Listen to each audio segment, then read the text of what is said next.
Así las cosas, cuando vemos en esa rama ejecutiva, desde el punto de vista organizacional, organizativo, se va a encontrar a la administración pública inserta. Ahora bien, esa administración pública que vamos a encontrar inserta en esa rama puede tener, así decirlo, dos presentaciones. Vamos a ver dos formas de organización de la administración pública.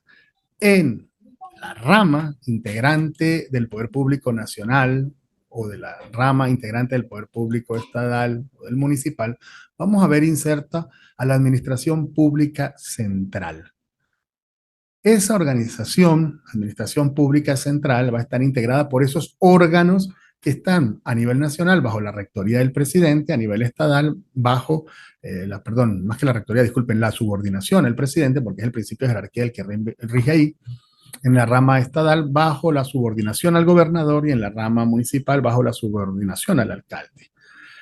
¿Cuáles son los órganos que van a integrar esa administración pública central? Si estamos hablando a nivel nacional, la Ley Orgánica de la Administración Pública, que viene a desarrollar los extremos que dan en el 236 numeral 20 de la Constitución, nos va a recordar cuáles son los órganos que vamos a ver junto a los que ya desarrolla la Constitución en esa administración central. Vamos a ver que fuera del presidente y del vicepresidente ejecutivo y de los ministros y el Consejo de Ministros, que son figuras que ya desarrolla la Constitución Nacional, a nivel de la Ley Orgánica de la Administración Pública nos van a desarrollar otras figuras como son las vicepresidencias sectoriales, como son las oficinas técnicas, como son las autoridades de área, como son los comisionados presidenciales, entre otras.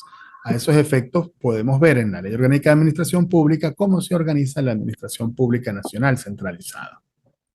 A nivel estatal, la Ley Orgánica de la Administración Pública no regula nada porque va a ser aspecto de desarrollo por mandato constitucional, los estados tienen competencias para dictar constituciones, para organizar sus poderes públicos. Uno de esos poderes públicos, desde el punto de vista funcional, es el que está inserto en la rama ejecutiva. Por lo tanto, mal podía el decreto ley orgánica de la administración pública haber organizado a la rama ejecutiva del nivel estatal y por lo tanto serán objeto de desarrollo cómo se organicen esas administraciones públicas centralizadas estatales por las constituciones de los estados, que habrá que analizar en cada caso. En nuestro caso, pues, la constitución del Estado Bolivariano de Mérida vigente del año 2014 y por sus respectivas leyes de la administración pública que se dicten al amparo de la Constitución Nacional, de la Constitución del Estado y desarrollando las bases y principios de la Ley Orgánica de Administración Pública que le sirve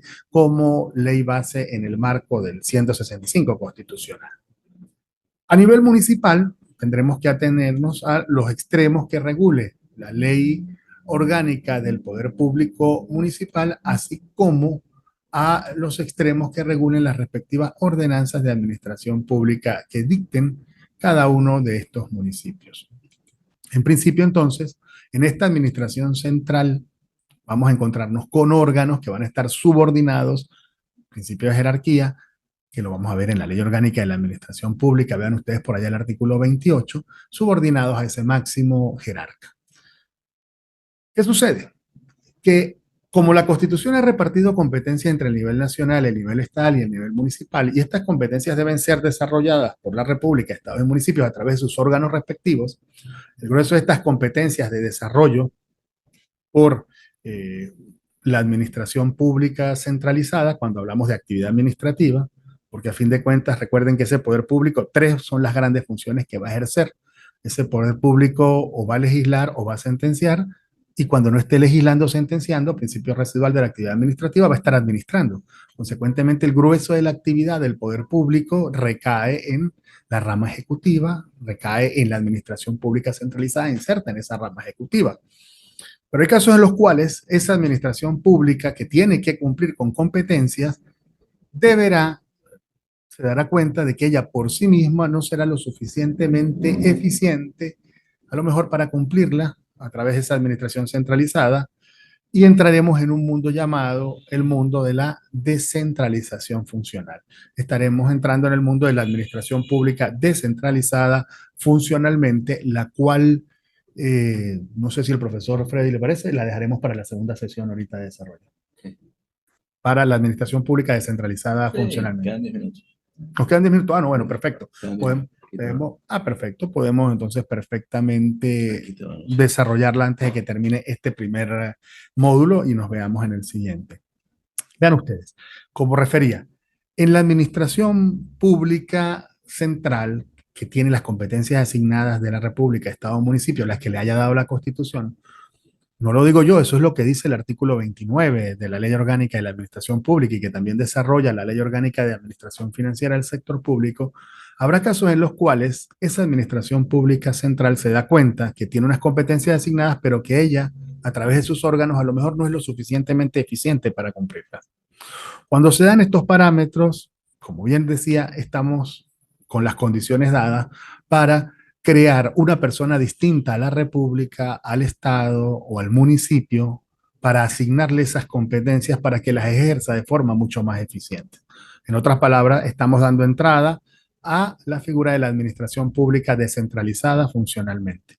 Administración pública porque, repetimos, está realizando actividad administrativa, a través de procedimientos administrativos emanará actos, sean administrativos o de autoridad, eso lo verán más adelante en otras las asignaturas de la especialización, y esa administración pública adoptará cualquiera de las figuras que les voy a mencionar que desarrolla la Constitución en el 142, así como el Decreto Ley Orgánica de la Administración Pública. Adoptará la figura de institutos autónomos o institutos públicos, de sociedades civiles o mercantiles públicas, de fundaciones públicas o de asociaciones civiles públicas.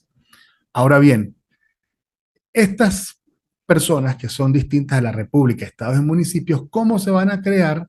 Pues si nos atenemos a la Constitución, si estamos hablando de institutos autónomos, estos se van a crear por ley. Una vez más, vean la importancia de lo que vamos a mencionar acá, de la teoría del órgano.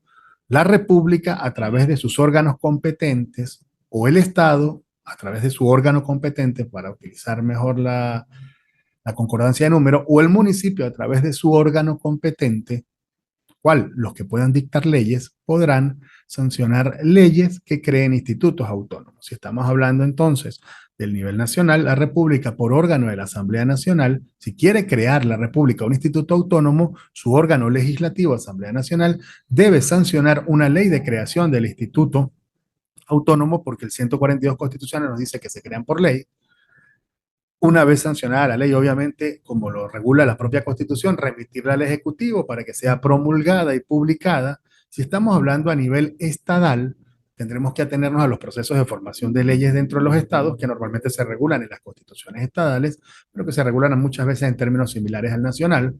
En el caso de los estados, pues sus consejos legislativos deberán sancionar las respectivas leyes estadales de creación del Instituto Autónomo Estadal, remitirlas al gobernador si regulan la figura de promulgación y publicación, que es lo normal, para que entre en vigencia esa ley y nazca de esa forma ese instituto estadal. Y si es a nivel municipal, el Consejo Municipal deberá sancionar la respectiva ordenanza, que recuerden que es como se llama la ley municipal, la respectiva ordenanza municipal, para remitirla al Ejecutivo, al alcalde, a los efectos de que la promulgue y publique en la respectiva Gaceta Municipal. Y así nacerá un instituto autónomo municipal. En el marco no de la Constitución por el 142, sino del Decreto Ley Orgánica de la Administración Pública, nos vamos a dar cuenta que se regulan también otro conjunto de personas o de entes de la administración pública, como lo son los institutos públicos, que tienen la misma regulación de los institutos autónomos, por lo tanto también se crean por ley y siguen el mismo procedimiento que acabamos de mencionar. Las sociedades mercantiles públicas, que las denomina el Decreto Ley Orgánica de Administración Pública como empresas públicas, pero vaya la primera crítica, el término empresa es un término más del mundo económico, más del mundo de la administración.